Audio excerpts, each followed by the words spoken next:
This week on Sizes and Everything, we're bringing you a healthy dose of cuteness. Meet Shane and Marianne, husband and wife, and owners of Little Buckshop. And now, here's this week's musical guest, Mr. Aaron Pritchett. Maybe you wanna buy some coffee or a jacket for your cat, some lacy lingerie or a bubble spray or bath. If you want the best quality in all your purchasing, get it all from small businesses, the sizes and everything. We've done 3, so you guys are number Yeah, 4. well- Or save the best for fourth, right? Oh, yeah, absolutely. The kids are sleeping. It's quiet. It's never this quiet. We've got about a solid hour, Yeah. and then all hell will break loose. So how old are your kids right now? They're 2.5 and 3.5. So we still get nap time. I long for those days. Yeah. I'm telling you. So how far apart are they? They're 13 months apart. So just over a year. Yeah. You've got us beat. Our kids are 18 months apart right now because my daughter's 10. You know, they can start to have that little bit of independence and freedom, but as soon as you get comfortable with one stage, they've moved on to the next one. So does it really get better, or just it gets different? I think it just gets different. We think we know what we're doing, but we really don't. And then coronavirus happens and we really have no idea. It's full on. Okay, Shane, you've got a Little Buckshop hat on. Let's talk about them. They were inspired by your son, right? So basically, Colton was born at 3 pounds. When we came out of the hospital, he was 4 pounds, 11 ounces. We wanted to try and find a hat that's small enough for his premature head, like something that we would wear, something, like pretty simple with an adult style and feel. We'd find the stretchy backs or the Velcro backs, It's more like just the designs, like there was cartoons, things like that. but we wanted something that was more of a snapback adult feel. We came up with 5 different sizes, and we came up with the matching adult.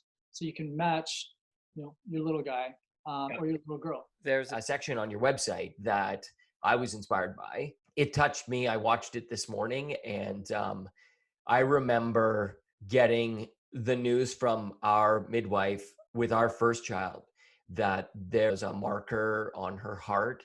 And I was on the phone with my mom, and I'm bawling on the phone. Our journey was nowhere near what you guys went through, and it's a crazy thing being a parent. It is. Yeah. First of all, everything is okay, obviously, with your daughter.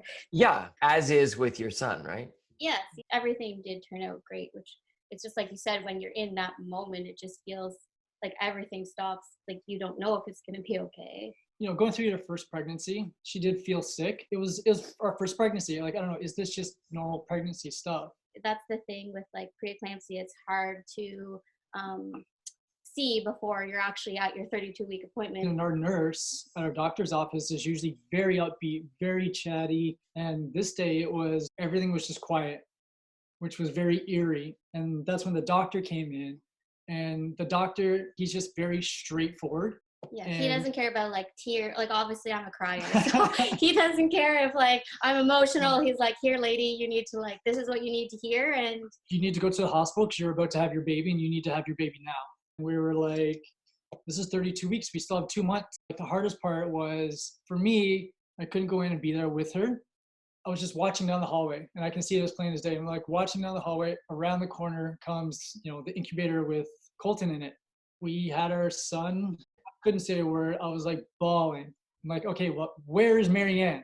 Okay, I got my son, but where's my wife? I didn't see her it felt like forever. She couldn't hold Colton it was over 24 hours. You have your baby, you get to feel your baby, you get to do all those things. That part was very heartbreaking, just to lead up to the point of spending the next 28 days in the NICU. Shane, I can sympathize. You don't really know how it's feeling. You're there kind of cheerleading and trying to be a support, but not to diminish Marianne.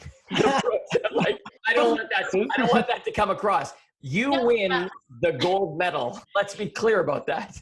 I like hearing his side, and a lot of people ask how is the mom? How is she? But a lot of people miss how it really impacts the father as well. It's true. So out of this incredible journey that you guys go on to start your family is born another part of your family. She loves to call it our third baby. It's your third baby. So you start Little Buck. Who came up with the name?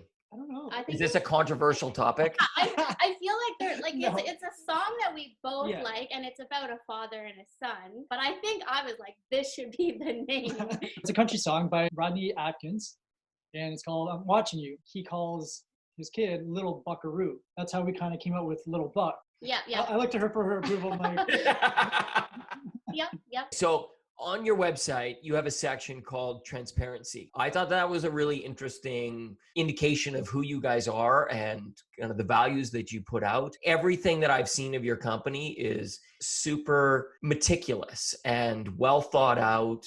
That's the vibe that I get. And I love the fact that you set out with the idea that you were going to create product and have it built in Canada, and then realize that for whatever reason, that wasn't possible. And one little sentence in there says that you went to the factory where they make the hats. People always say, like, how did you all of a sudden just start like a hat company? Like, I mean, I'm sure it is easy for like some people. We just wanted to make sure that homework was done before we actually started. that's kind of like why we wanted to be transparent. It just goes back to us as a family and what we put on our website, on our Instagram. We just kind of show you who we are, and hopefully you follow along. I think it resonates with people. I mean, it seemed like I got that from what you guys put out. So I think you're doing a good job. Obviously, we're in a crazy time right now. A lot of businesses are trying to figure out actually how to go online. And so they're scrambling to get set up. And you guys are kind of going the other direction. We did have great supporters like right from the beginning. I don't know, maybe people were having the same issues that we were having in finding a small hat for their baby. And because we were online, we could reach all different areas, like we weren't just down the street, or we could reach people all the way out west or wherever. But then you've also stepped into opening an actual bricks and mortar store. We try to figure out how we're going to reach the customer and where are we going 5 years from now. For our 2.5 years, Marianne's worked in a little 3x3 room underneath our stairs, and that's what she calls her office. I mean, I don't mind You did the like it. office. Yeah, with the kids, we put them in preschool, and then I could actually go to work. I'm sure everybody knows now that they're probably working from home. A lot of people are. That's basically what it was for 2 years. So having the storefront also allows me to work and then go home. Try and do our best to separate that life of work and us. Even if you take it outside of your house. I mean, trying to figure out how to carve out some time that you're not thinking about it, not dealing with it, I'm sure is challenging. Yeah, we had a month of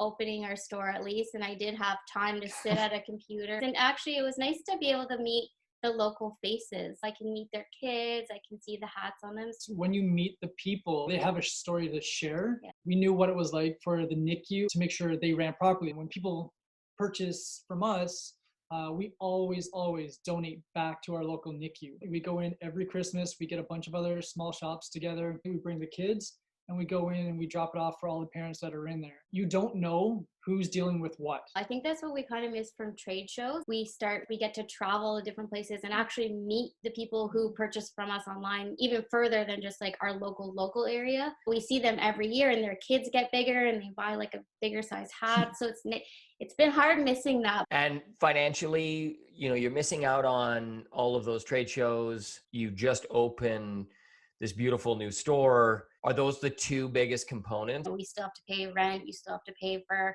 the internet because your security cameras are there. You plan growth and you plan product based on that stuff. So it all just kind of Going out the window at this point. yeah. A couple questions about the online business. First of all, what's your favorite hat? I'll let you answer that one. Oh my goodness. I think my favorite Are you scared to answer? It's not like a child. They don't have feelings. I like them all. This is clearly a Canadian company. I'm sure if we were talking to anywhere else in the world, they'd be like, it's this one. But no, Canadians, we just can't even answer that. I don't want to offend hat number 7 because hat number 5, very sensitive hat.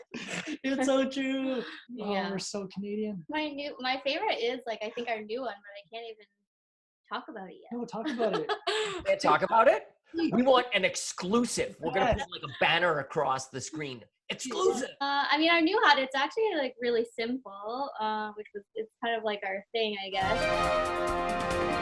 You can actually personalize it with an initial. Ooh. Who takes your photos? We do a lot ourselves. We do hire photographers for like photo shoots. And a lot of them like on our Instagram are actually just customer photos. And then you're reposting them? We've got an amazing community of followers who are so happy to support. Like to that, I'll say thank you forever. So, I mean, your customer makes it or breaks it, right? You guys have some exciting news around Dragon's Den. Yeah. Are you allowed to talk about that? But yeah, she did say we were selected. So you get to go in and pitch. Yeah. Are you nervous? I mean, just a little bit. Here's a trick for you. Everyone's nervous. Even the hosts. They're in the same position that you are. They're not necessarily sitting there analyzing you. So remember that when you go in there, because it doesn't matter how many times you do this. If people care and they want to do a good job, they're going to be nervous. I'm going to try to remember that. I'm just like, they're nervous right now too. They're nervous right now. I hope that you guys continue your success. Instagram's a funny way to feel like you know somebody, but until you actually connect with them and talk with them. First of all, invite us to your cool A-frame cottage. She already knows you. Yeah, well, listen. That's Instagram. Yeah. I know if you come out west, you're more than welcome to come over. I can't guarantee it will be built. I hope that your experience on Dragon's Den is great. And that you can get your store open again soon and safely, and people can go online and help support a great couple and a great little Canadian company. Thanks, you guys. No, thanks. Your kids didn't even wake up. You just don't understand the craziness that happened before getting this set up. Oh, I do. Trust me. I do. Yeah. Awesome, you guys. Well, take care. Stay safe, and we'll talk down the road. Absolutely. Same to you. If you want the best quality in all your purchasing, get it all from small businesses. The size isn't everything. So where are you guys? So we're located about an hour east of Toronto in a little place called Bowmanville, Ontario. You can find us online, obviously, at littlebuck.ca, and our storefront is actually at 66 King Street West, Bowmanville. Yeah, do you guys have a King Street out there? Yeah, I'm trying to rename my street after me. Everyone's a pro in portrait mode. I like how you look to her for approval. Our therapist says something, and I go, I'm not sure if if I can say GoDaddy or Shopify. yeah, you can say whatever you want. Don't say get a new boss. Oh. See, the real conversation is how do you work as a couple? Oh my goodness. Don't start that. We will then need your therapist. Hold that thought. Hold that thought. Everyone is screaming right here. Are your children screaming now too? I've got like a purple Sharpie. I didn't notice that. None of this stuff sounds exciting to me. QuickBooks, Shopify. When does it come to trying on little hats? Although that's what I do. I just sit there and analyze people. What is he thinking about us right now? I can't believe they said that. Are you kidding me? I mean, at least we're not begging you for money. Not yet. Yeah. This is not where Todd opens up his checkbook and writes a $500,000 check. Okay. So we're located about an hour just outside of Toronto. No, I want to say east. Say the name of your town first. Okay. So we're located at Bowmanville. You got me thinking too much, Todd. I can say it. Okay, fine. You say You it. don't want to say it? No, go for it. I shouldn't have volunteered. Lots of great information all the way through, and I asked you where you live, and you can't get it out of your mouth. I'm going to edit together every mistake that Shane's made. None of you, Marianne. None of you. Oh, it's a blooper reel, damn it. We're going to see this all edited, and it's just going to be, oh, God. Oh, no. We're just using this part. I don't Oh, and by the way, ladies and gentlemen, they sell hats.